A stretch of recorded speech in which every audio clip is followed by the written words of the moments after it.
Arrest করেছে, কারণ তারা আই লাভ মোহাম্মদ রাসূলুল্লাহ সাল্লাল্লাহু আলাইহি ওয়াসাল্লামের ব্যানার টিকিয়েছিল এবং দিয়েতে আই লাভ মুখেতে আই লাভ মোহাম্মদ রাসূলুল্লাহ প্রচার করেছিল। আজকে মুসলমানের হাত খুব খারাপ।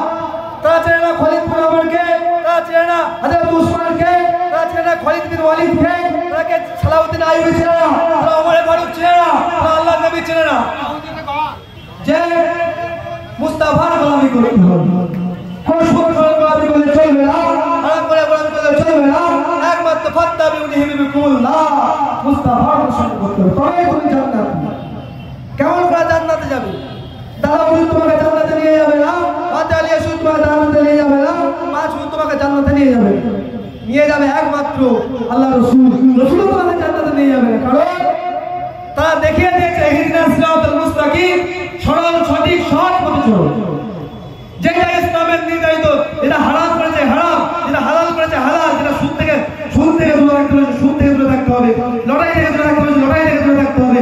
মুস্তাফার যে সুন্নতগুলো আছে আঁকড়ে ধরে থাকলে তবেই তুমি জানবে। কেমন করে জান্নাতে?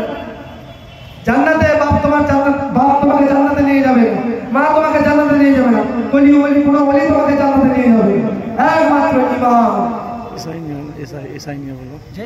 এসআই নিয়ে বলো না, যে বাংলা যে বিভ্রান্ত চলছে, এসআই নিয়ে যে বাংলা বিভ্রান্ত চলছে, মানুষ আতঙ্ক আছে।